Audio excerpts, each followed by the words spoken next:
Hello everyone, this is Anmol Sachdeva. Welcome back to the channel. आज हम discuss करने जा रहे हैं हमारे सेकंड चैप्टर के नेक्स्ट पार्ट को। अगर आपने इससे पहले की वीडियो नहीं देखी तो नीचे दिए गए लिंक के अंदर क्लिक करके आप उसे ज़रूर देखें ताकि आप इस वीडियो से रिलेट कर सकें। सो स्टार्ट करते हैं बिना किसी देरी के हमारे नेक्स्ट पॉइंट को। क्या है जी आज का first point? That is 4 sectors of economy. हमारी इकोनॉमी के अंदर डिफरेंट सेक्टर्स जो हैं वो पाए जाते हैं। 4 बेसिक सेक्टर्स हैं हमारे। कौन से? First is household sector. House hold sector क्या होता है? Include the consumer of the goods and services. देखिए हाउस होल्ड सेक्टर के अंदर कौन आते हैं? कंज्यूमर, जो गुड्स एंड सर्विसेज को कंज्यूम करते हैं, एंड सेकेंडली जिनके पास होते हैं factor of production. Factor of production क्या होते हैं? देखिए किसी भी चीज़ को प्रोड्यूस करने के लिए हमें बेसिकली 4 फैक्टर चाहिए, that is land, labour, capital and entrepreneur. और ये चारों चीज़ें पाई जाती हैं हाउस होल्ड सेक्टर के पास। नाउ डिस्कस करते हैं हमारे सेकंड जो है सेक्टर की तरफ जाते हैं हम, प्रोड्यूसर सेक्टर। प्रोड्यूसर सेक्टर कौन होता है? includes all the producing units in the economy for the production of goods and services। सारे वो प्रोड्यूसिंग यूनिट्स जो प्रोड्यूस करते हैं गुड्स एंड सर्विसेज को प्रोडक्शन के लिए जो है हेल्पफुल रहते हैं इकोनॉमी के अंदर, उन्हें हम बोलते हैं प्रोड्यूसिंग सेक्टर्स। तो सेकेंडली इनका काम क्या रहता है? देखिए ये फैक्टर ऑफ प्रोडक्शन को हायर या परचेज करते हैं। कौन कौन से factor of production? Land, labour, capital and entrepreneur. चलिए थर्ड सेक्टर की तरफ जाते हैं। हमारे थर्ड सेक्टर है हमारा गवर्नमेंट सेक्टर। गवर्नमेंट सेक्टर क्या है? काम करता है 2 तरीके से। First is as a welfare agency and second is as a producer. देखिए जो गवर्नमेंट सेक्टर है वो एज अ वेलफेयर एजेंसी काम करता है गवर्नमेंट हॉस्पिटल्स, स्कूल्स, डिफेंस के अंदर, और ये गवर्नमेंट काम करती है as a producer sector, production के अंदर जो है वो हेल्प करती है। फोर्थ पॉइंट हमारा है external sector. It includes all the activities such as import and export. देखिए हमारी जो इकोनॉमी है वो beyond the boundary of the nation जो है वो काम करती है, जब उसे बोला जाता है external sector. Import and export किया जाता है, जो हमारे पास चीज़ें एक्सेस हैं अगर हम उन्हें देश के बाहर भेजेंगे then that will be called export. और अगर जो चीज़ की कमी हमारे देश के अंदर है बाहरले देश से हम अपने देश के अंदर लाएंगे उसे हम बोलेंगे इम्पोर्ट। इम्पोर्ट बोलेंगे उसे। जो फ्लो ऑफ कैपिटल है डोमेस्टिक कंट्री और रेस्ट ऑफ द वर्ल्ड के बीच में, इन दोनों के बीच में जो संबंध रहेगा that will be called external sector. चलिए अब बात करते हैं हमारे इंटर सेक्टरल फ्लो। देखिए जहां पर वर्ड आ जाए इंटर, दैट मीन्स बिटवीन दो चीज़ों के बीच अगर बात हो रही है उसे हम बोलेंगे इंटर। तो यहाँ पर वर्ड आया है इंटर सेक्टरल फ्लो। मतलब क्या है? कोई भी 2 सेक्टर के बीच में कोई अगर संबंध है तो उसे हम बोलेंगे inter sectoral flow. Each sector of the economy depend upon the other, this is called inter sectoral flow. हमारी इकोनॉमी के अंदर हर सेक्टर दूसरे सेक्टर के ऊपर डिपेंडेंट है, तो इसी डिपेंडेंसी को लेकर जो उनके बीच में फ्लो होता है उसे हम बोलेंगे इंटर सेक्टर फ्लो। कैसे होता है फ्लो देखते हैं। Household sector depends upon producer sector for the supply of goods and services needed for consumption. जो हाउस होल्ड सेक्टर है वो डिपेंड होता है प्रोड्यूसर सेक्टर के ऊपर ताकि अपनी ज़रूरतों को पूरा करने के लिए गुड्स एंड सर्विसेज ले सकें।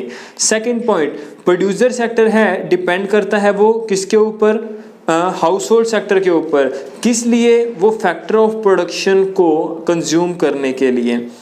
थर्ड पॉइंट, जो गवर्नमेंट सेक्टर है डिपेंड होता है on the producer and house hold sector. Government है वो डिपेंड करती है प्रोड्यूसर और हाउस होल्ड के ऊपर। कैसे? टैक्स कलेक्ट करने के लिए एंड नॉन टैक्स रेवेन्यू को कलेक्ट करने के लिए।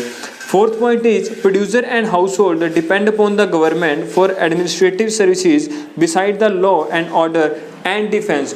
जो प्रोड्यूसर सेक्टर है वो डिपेंड करता है गवर्नमेंट के ऊपर फॉर लॉ एंड ऑर्डर के लिए या सर्विसेज के लिए जो है वो, ताकि मेंटेनेंस रहे, कंट्रोल में रहे। तो जो producer and house hold sector हैं वो डिपेंडेंट हैं गवर्नमेंट सेक्टर के ऊपर। तो ये हमारी इंटरडिपेंडेंस है वो चलती रहती है एक दूसरे के ऊपर। अब बात करते हैं हम इंटर सेक्टरल डिपेंडेंस जो है वो कितने तरह की होती है। देखिए 2 तरह का हमारा इंटर सेक्टरल जो है फ्लो रहेगा वो। एक तो रहेगा रियल फ्लो और दूसरा रहेगा हमारा मनी फ्लो। रियल फ्लो के अंदर क्या आएगा, flow of goods and services among different sector of economy. जब गुड्स एंड सर्विसेज फ्लो करेंगी दो सेक्टर के बीच उसे हम बोलेंगे रियल फ्लो, और अगर मनी फ्लो करेगी एक सेक्टर से दूसरे सेक्टर के बीच तब हम उसे बोलेंगे मनी फ्लो। रिपीट करता हूँ, जब गुड्स एंड सर्विसेज जो है फ्लो करेंगी बिटवीन टू सेक्टर्स उसे बोलेंगे रियल फ्लो, और अगर मनी फ्लो करेगी दो सेक्टर के बीच उसे हम बोलेंगे money flow. Now let us have a look on this figure. Figure क्या कहती है हमें, हाउस होल्ड सेक्टर और प्रोड्यूसर सेक्टर के बीच में फ्लो देखेंगे। अगर हाउस होल्ड सेक्टर ने पेमेंट की है for goods and services provided by the producer then that is called money flow. Reason क्या है, यहाँ पर पेमेंट की गई है तो इसे बोलेंगे हम मनी फ्लो। और इधर अगर प्रोड्यूसर सेक्टर ने पेमेंट की है फैक्टर ऑफ प्रोडक्शन की, that is land, labour, capital and entrepreneur, इन चार फैक्टर ऑफ प्रोडक्शन की जो अगर पेमेंट की गई है प्रोड्यूसर सेक्टर से हाउस होल्ड सेक्टर को तो ये कहलाया जाएगा money flow. In other hand दूसरे केस में अगर देखें जो फैक्टर ऑफ प्रोडक्शन है वो प्रोवाइड करवाए गए हैं हाउस होल्ड सेक्टर से प्रोड्यूसर सेक्टर की तरफ, और प्रोड्यूसर सेक्टर ने प्रोवाइड करवाई है goods and services to the household sector.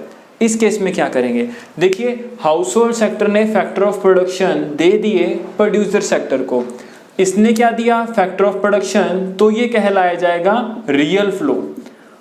और प्रोड्यूसर सेक्टर ने goods and services the house hold sector को, गुड्स एंड सर्विसेज दी है और इसलिए ये कहलाया जाएगा रियल फ्लो। मींस क्या है, अगर मनी का फ्लो होगा, पैसे का फ्लो होगा from one sector to the other, चाहे वो प्रोड्यूसर से हाउस होल्ड हो या हाउस होल्ड से प्रोड्यूसर हो, मनी अगर जो है इन दोनों के बीच में एक्सचेंज हुई है तो वो मनी फ्लो कहलाया जाएगा। और अगर गुड्स एंड सर्विसेज गई हैं या फैक्टर ऑफ प्रोडक्शन गई हैं तो वो रियल फ्लो कहलाया जाएगा। सिंपल सा टॉपिक है, आप एक बार जो है फिगर को देखना, कुछ समझने की कोशिश करना, बहुत आसान लगेगी आपको। और आप देख सकेंगे दैट जो रियल फ्लो है that is reciprocal to the money flow. जितना जो real flow goods and services जाएगी उतनी की जो है वो मनी है वो दूसरे सेक्टर की तरफ जाएगी, और जितने फैक्टर ऑफ प्रोडक्शन जाएंगे उतने ही फैक्टर ऑफ प्रोडक्शन की पेमेंट है जो वो दूसरे सेक्टर की तरफ चली जाएगी। So we can say that the money flow is reciprocal to the real flow and vice versa. So this is all about this point. अब बात करते हैं regarding the most important topic of this chapter, that is the circular flow of income. देखिए हमारी economy के अंदर तीन activities हैं वो कभी नहीं रुकती। कौन कौन सी है, सबसे पहली production of the goods, second is generation of the income. देखिए प्रोडक्शन करने के लिए फैक्टर ऑफ प्रोडक्शन चाहिए, that is land, labour, capital and entrepreneur. इन सब की पेमेंट है that is called factor income. Land की रेंट हो जाएगी, लेबर की वेजेस, कैपिटल के ऊपर इंटरेस्ट दिया जाएगा और एंटरप्रेन्योर को प्रॉफिट दिया जाएगा। और एक्सपेंडिचर हमने पहले पढ़ा है about the consumption expenditure and the investment expenditure.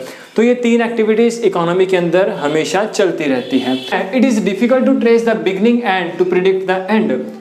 ये तीनों एक्टिविटीज कब शुरू हुई थी और कब तक चलेंगी इन सब के बारे में बताना ऑलमोस्ट इम्पॉसिबल है। Though these are the lifeline of the economy. हमारी इकोनॉमी की लाइफलाइन है, इसी के सहारे जो हमारी इकोनॉमी चलती है। सर्कुलर फ्लो का मतलब होता है circularity of the production, income and expenditure.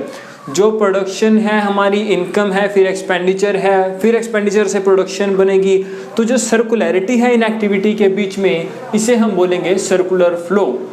Involving different sector of the economy, हमारे डिफरेंट सेक्टर्स जो है इकोनॉमी के अंदर ये एक्टिविटी परफॉर्म करते हैं।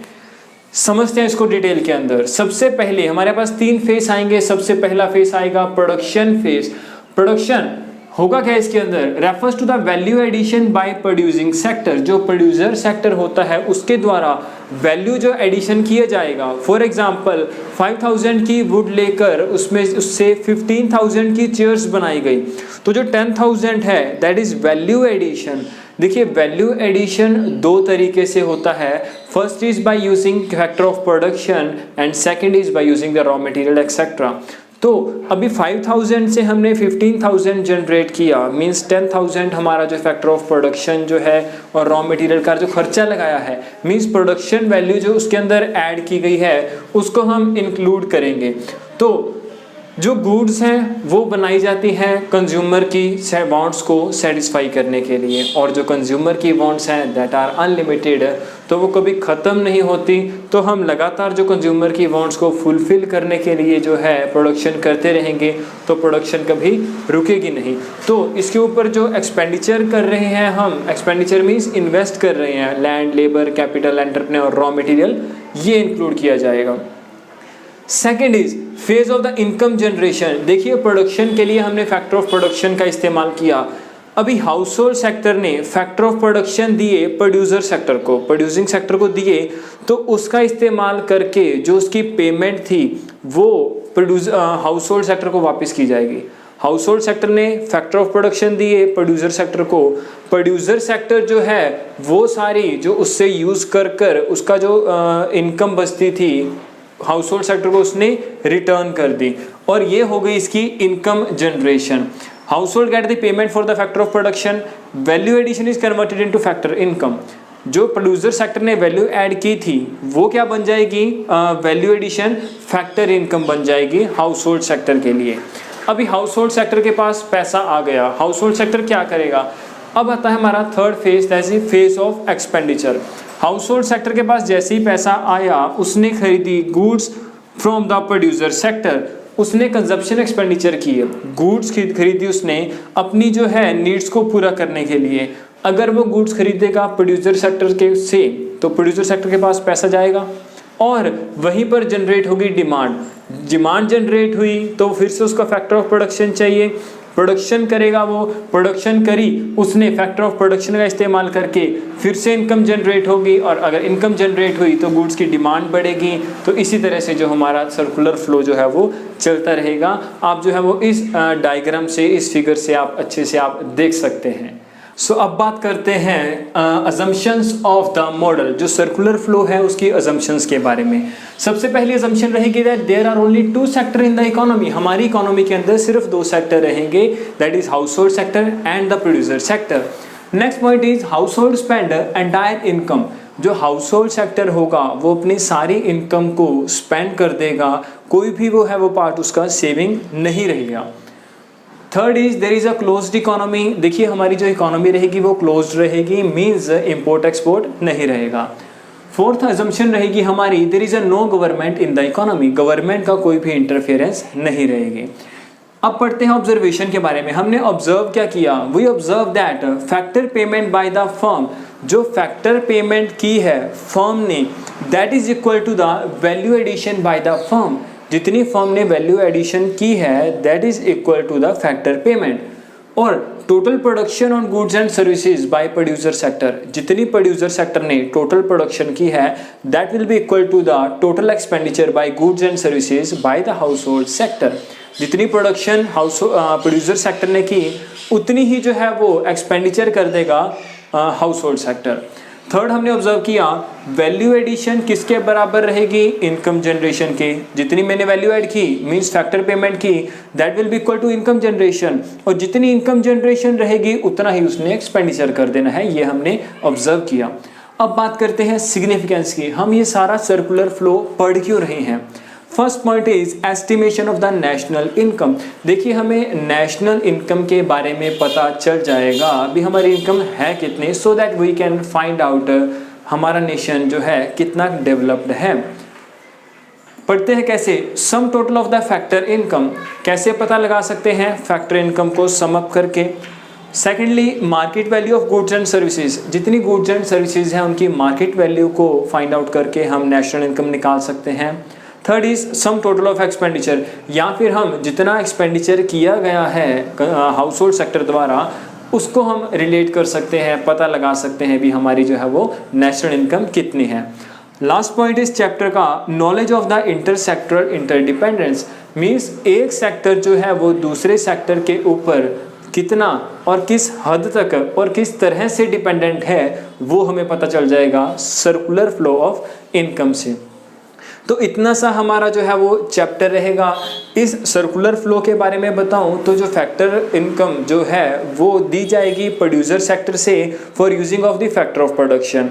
फैक्टर ऑफ प्रोडक्शन यूज किए, फैक्टर पेमेंट कर दी हाउस होल्ड सेक्टर को, हाउस होल्ड सेक्टर की इनकम जनरेट हो गई। अब उस इनकम को हाउस होल्ड सेक्टर ने जो प्रोड्यूसर सेक्टर है उसको पेमेंट कर दी for goods and services. Simple सा ही टॉपिक है, एक बार आप रिवाइज ज़रूर करिएगा। कोई भी डाउट हो आप पूछ सकते हैं, बट आई एम श्योर कोई डाउट नहीं आएगा, आपको समझ आ चुका होगा। So this is all about this chapter. Thanks for watching, और अगली वीडियो हमारी नेक्स्ट चैप्टर की रहेगी, तो सब्सक्राइब करना ना भूलेगा। Thank you so much.